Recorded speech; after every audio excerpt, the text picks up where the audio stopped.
Welcome back to This Week in Racing. As we all know in the racing community, simulators provide a crucial training element in drivers preparing for real-world action. Today we're looking at the benefits of simulators and driver training, as well as a weekend news roundup. Other stories we're going to cover today: Volkswagen to Formula 1 with Porsche and Audi, Audi LMDH updates, Pojo hypercar news, and 12 Hours of Sebring and Asian Le Mans Series preview notes from Dubai. So, without further ado, let's talk about racing video games. Racing teams use simulators as driver development tools. The most current simulators at the time of this video are iRacing, rFactor 2, F1 2022. There is an IndyCar game slated to come out in 2023. The trend is becoming so popular, in fact, that each series is making its own virtual series, like the FIAWC created the Le Mans Virtual Series. IMSA created multiple series ladders like they have in the real world, and GT World Challenge created its own esports series during the COVID pandemic of 2020. The greatest thing about sim racing is that anyone can do it. All you need is a wheel, pedals, and a gaming system, and you're all set. The greatest benefit is applied to Formula 1 drivers mainly, because they're not allowed to drive the car during the off-season. They're only allowed to drive it on race weekends and during testing sessions with the team. But when you bring in a simulator, you can find the car that you are driving in the real world and practice driving the car using the simulator. And that's what I think is amazing about the simulators, because no matter where you are, no matter what you happen to be doing, you can always practice. You don't always have to drive to a racetrack, and I think that's just increasingly beneficial to every racing driver. Because no matter where you are, what you happen to be doing, you can always stop, get on a simulator and practice. You don't always have to go to a racetrack, and I think that's great in terms of driver development. Moving on to Pojo Sport and their radically designed 9X8 hypercar. Just a news roundup on this car. This car will miss the season opening 1,000 miles of Sebring. It will have to enter the 6 hours of Spa if it wants to enter Le Mans. But this car was recently out testing at, I believe, was Motorland Aragon in Spain. They were not testing with their rear aero contraption or whatever winglets they had attached during that initial shakedown, which is interesting because, personally, I think the car looks better with the winglets or whatever they had on the back of it. Comment debate. Does the Pojo look better with or without rear aero? Comment down below. But this will be a very interesting car to follow, and it's a beautiful looking car. Pojo has picked out a multiple championship winning, star-studded lineup for their two cars, the 93 and the 94. Just some of those names, I'm reading them off the top of my head, include Loic Duval, Paul di Resta, I believe Gustavo Menezes. The driver lineup includes Mikkel Jensen, Jean-Eric Verne, Kevin Magnussen, and James Rossiter. Expect them to be in the car this year. Moving on to Audi and their mysterious LMDH car.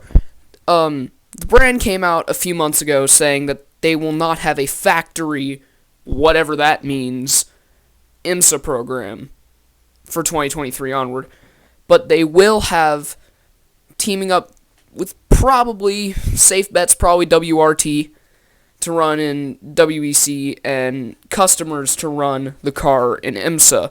There is no factory effort in IMSA. That doesn't mean you won't see the Audi LMDH car in IMSA, but just means you won't see a likely WRT liveried car. But Porsche, who recently revealed their LMDH car, said that the spine of the car is the same. The hybrid system is, of course, the same, and the power unit, or the powertrain, might actually be the same as well.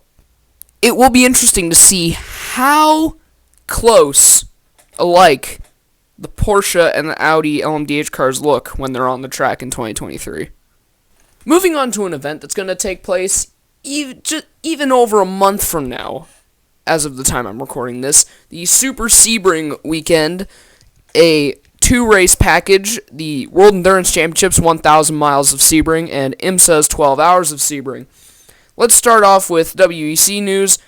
LMH, we already confirmed that Pojo will miss Sebring. They will have to be at Spa if they want to go to Le Mans. LMP2, with somewhere like 9 full-time cars last year, 15 this year. We're expecting probably 25 for Le Mans. And GTE Pro is up to 5 cars with the addition of the single Corvette. And GTE AM looks to be a prospering field as well. So the car count for Sebring is 37 cars, which is only 2 off, missing the Pojos, from the 39 car, quote-unquote, full season entry list for World Endurance, which is great to see that many cars on the grid. Moving over to the IMSA side of things, there are some new teams joining for this weekend, including Paul Miller Racing with their brand new BMW M4 GT3. LMP2 has also seen an influx of cars, with 10 cars appearing at last year's Rolex and this year's. Expected around 7 for the 12 hours of Sebring. 7 DPIs are also expected.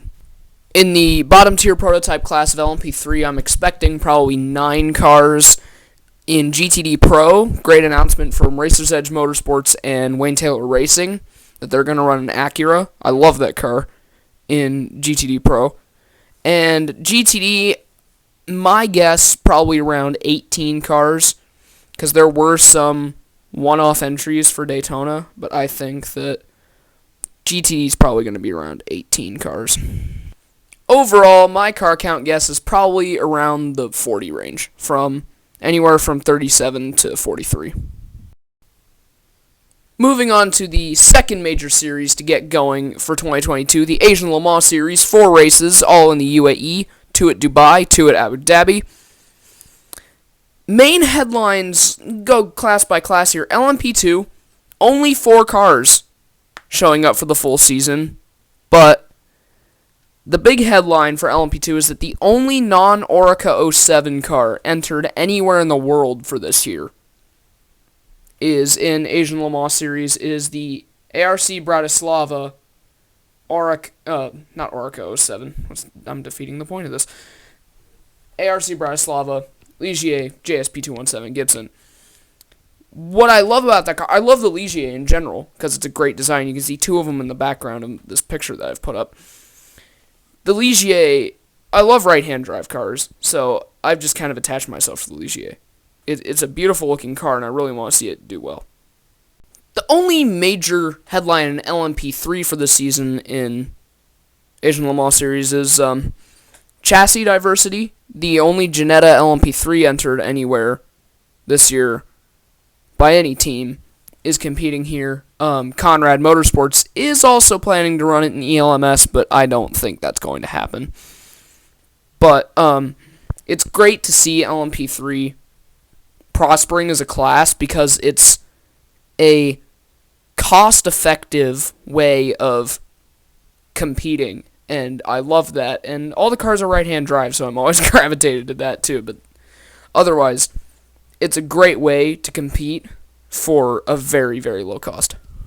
Moving on to the largest class in the field, GT, great representation, 7 manufacturers. I'm not going to name them all because I don't remember them all, but taking up a decent chunk of the field. I believe it was, out of like the 30-some cars entered, it's like 23 GT cars.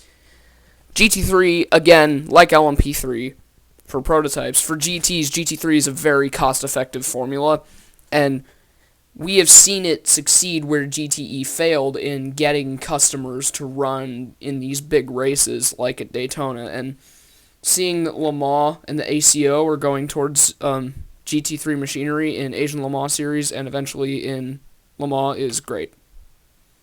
And that concludes this week's edition of This Week in Racing. Thank you for listening. Please subscribe, like, share the video with all the race fans in your life. Stay tuned for more weekly updates across the large and vastly growing world of auto racing.